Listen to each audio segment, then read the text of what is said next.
You. Yes, you. Thanks for watching. As it happens at the end of every month, comes the May recap, a quick summary of what I consider to be the top gaming news from the month of May. Remember though, if there is anything you'd like me to cover for next month's recap, feel free to send it my way over on Twitter at Asterion_. To call May eventful would be an understatement. It seemed as if over the last month everyone decided to fuck around Nintendo, and now they are finding out. And with all that said, these are the headlines. Fans freak out as The Legend of Zelda Tears of the Kingdom leaks 2 weeks early. The Legend of Zelda Tears of the Kingdom, one of the most anticipated games of this year, leaked about 2 weeks early.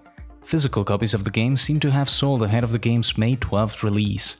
Some even were being resold for hundreds of dollars. Eventually, the game files were dumped online, and some players raced to pirate the game and started playing ahead of release, going so far as to even stream it on Twitch before getting their account suspended.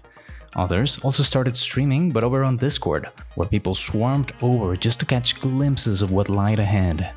In what seems to be an effort to avoid culpability though, fans in those Discord servers and Twitch streams started spamming chat with a copypasta, saying that they had no idea what was going on. The copypasta reads as follows. In case of an investigation by any federal entity or similar, I do not have any involvement with this group or with the people in it. I do not know how I am here, probably added by a third party. I do not support any actions by members of this group. As if that would help them in any way. I'll take the time now to remind you, dear listener, that only this year, Nintendo has subpoenaed Discord for personal information of users involved in the leak of the pre-order art book of the game, started going after YouTubers who were posting videos about modded Breath of the Wild content, and the hack seller who got convicted and still has to pay Nintendo millions. Stop messing with them. They will go after anyone. They are unforgiving. Nintendo seems to have fired back over the Tears of the Kingdom leak by DMCAing popular Switch emulation tools. As it is often said, it only takes one to ruin everything for everyone. First reported by GBA Temp, Nintendo aggressively responded to the Tears of the Kingdom leak by targeting key portions of the Switch emulation ecosystem, namely Lockpick and Lockpick RCM programs, which dump Switch game decryption keys and allow emulators like Yuzu and Ryujinx to decrypt and open the game files. As shared by developer and security researcher Simon Aarons on Twitter and another user who has what looks like a barcode for a username, the repositories over on GitHub have received DMCA takedown requests. Unfortunately, right now the files seem inaccessible. Lockpick has been around for quite some time, and it's hard to see this as anything else other than Nintendo lashing out at the Switch modding and emulation community due to the game leaks at the beginning of the month. GBA Temp reported that devs of a Switch emulation for Android by the name of Skyline have ceased development and released their source code online. What has got to be mentioned here is that dumping and emulating your own games is legal. What is illegal though is distributing those game files. Nintendo argues that Lockpick undermines its copyright and security measures, but Lockpick has a legitimate place as a tool for getting superior performance to what you get on the original hardware. I told you, didn't I? Nintendo just doesn't give a fuck. Zelda Tears of the Kingdom's leak has turned into one giant mess for the emulation community. I bet you anything that the people behind this whole mess never expected the fallout to be this chaotic. Due to the leaks, the situation between the devs behind some notorious Switch emulation software and Nintendo was tense and very volatile. Emulation teams forbade the discussion of running Tears of the Kingdom from Discord servers, and requests for help or discussion quickly earned people a deleted message and a subsequent warning or a ban from the server, as well as vowing not to release updates targeting issues with the game. All this to avoid being involved with pirated material before the official release for Tears of the Kingdom. But some people are blind in the face of their shiny new game. The people pirating the game were flooding the subreddits like New Yuzu Piracy, looking for fixes and patches, all of these distributed across sites like Mediafire and Pixel Drain. with each Reddit post linking to a virus scanning site to prove they were clean from viruses and malicious software. Memes and conspiracy theories about it, as some users freaked out when a fix from a deleted Reddit account seemed to be pinging a remote server in Eastern Europe. The Belarus files turned out to be clean, but this was the defining element of the mess that ensued due to the early sale of a couple of copies of the game.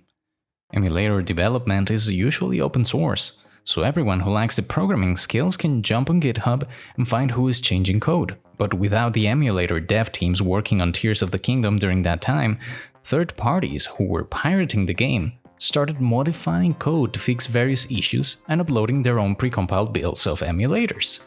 And that's how fake forks with malware and paywalls started popping up, all while the developers couldn't really do anything to stop it.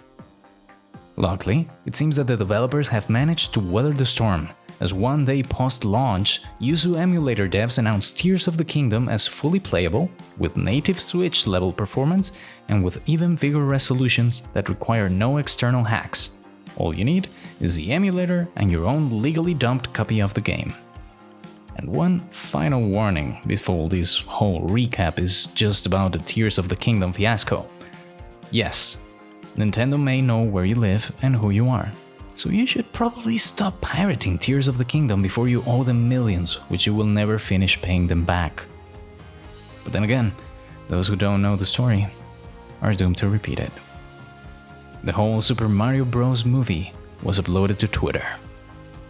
The Super Mario Bros. Movie was uploaded to Twitter by an account with a blue sub. According to Forbes, more than 9 million people got to watch the whole movie before it was taken down. The account responsible had 1.1 million followers.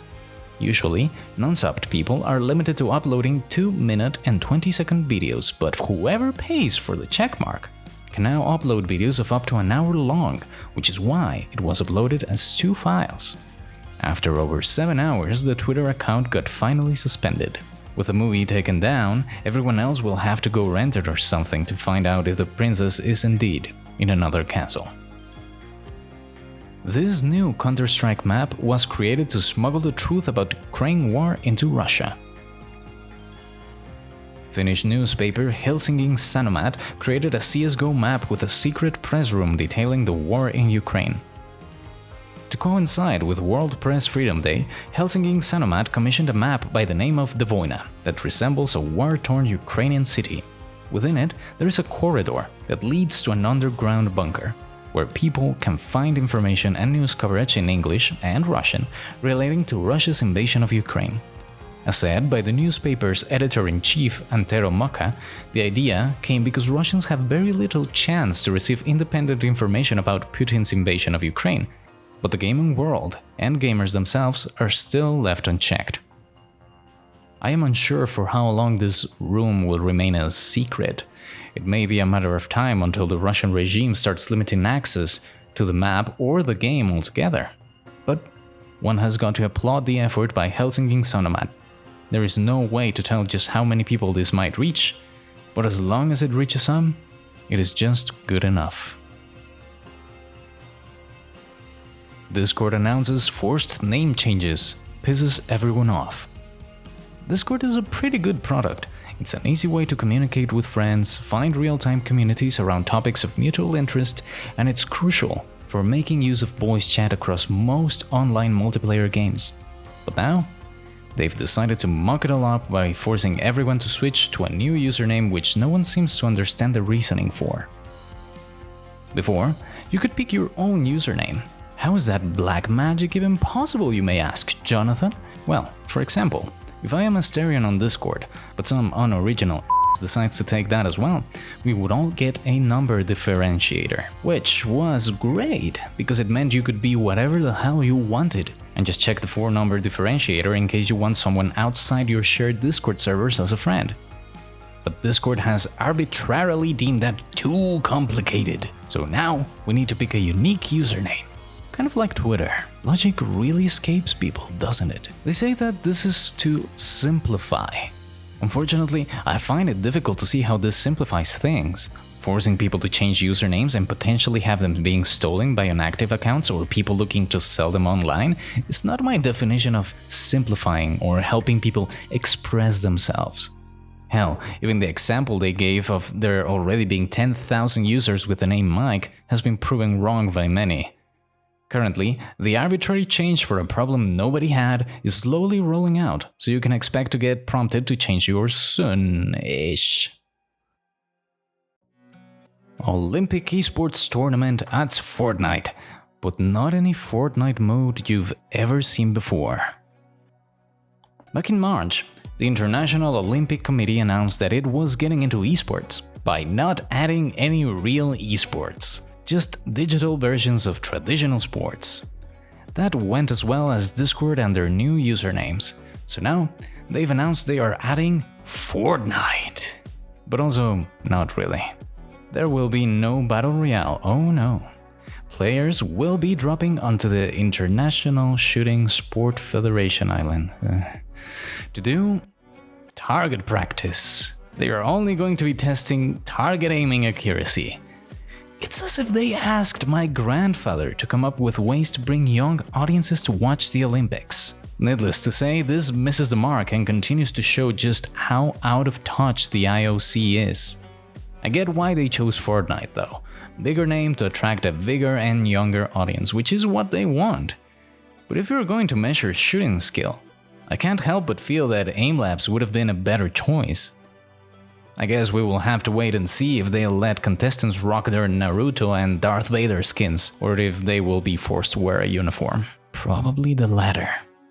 Blizzard developers say mandatory return to office policy has cost us some amazing people. Activision Blizzard's mandatory return to office policy is causing unnecessary loss of talent, to the point where it could affect development of major titles like World of Warcraft and Diablo 4, according to some Blizzard employees. This is going so far as them reporting they are making crisis maps of what they can or cannot ship, due to big execs not listening to game directors who are the people who make their games, and more crucially for those big execs, these are the people who make the money. Kotaku spoke to an employee on the Diablo 4 team on the condition of anonymity, who said they believed their days at Blizzard were numbered, that none of the managers are on board with the arbitrary policy, and that several people on the team had also given their notice. The same person speculates that Blizzard is tightening its belt right now and that they want people to leave, which may affect plans for Diablo 4's post-release updates. Funny enough, the people wanting to force others to return to the office are not part of that policy. Executives have full-time remote status. It's heartbreaking to see passionate and talented developers leaving work and projects they love because of a lack of care by the people in charge. And who knows, maybe this is already affecting them. Blizzard announced weeks later the gutting of the whole reason why Overwatch got rebranded as Overwatch 2. It's PvE mode. Japanese YouTuber might be the first in the world arrested for posting gameplay clips. A man has been arrested in the Miyagi prefecture on suspicion of violating copyright laws after he posted a video containing gameplay from the popular visual novel Steins Gate. The Content Overseas Distribution Agency announced the arrest and said the man had uploaded the video, which included the ending of the game, without permission from the rights holder, Nitroplus, on top of also monetizing the video and receiving ad revenue.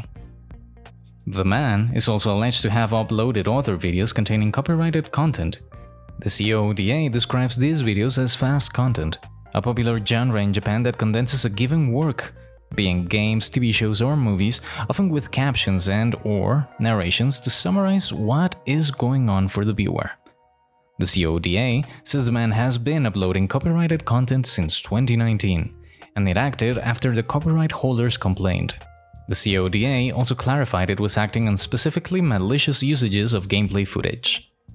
This marks the first arrest in Japan related to gaming footage, and there also seems to be no previous example anywhere else, so it may be also a world first.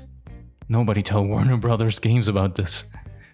Technically, streaming or uploading any significant amount of gameplay footage is potentially an act of copyright infringement, but usually companies use it to get rid of unwanted clips or leaks. For the most part, yes, still looking at you, Warner Brothers Games, but this case makes me feel a little uneasy for the precedent it is setting. Riot threatens to cancel entire esports season if striking League of Legends players can't reach a deal. Earlier this week, League of Legends pro players voted overwhelmingly in favor of staging a walkout in protest over plans to make a rule change that would cut the North American Challengers League from 16 teams to 7. This change would see an estimate of 70 people, players, coaches, etc., lose their jobs, according to the LCS Players Association.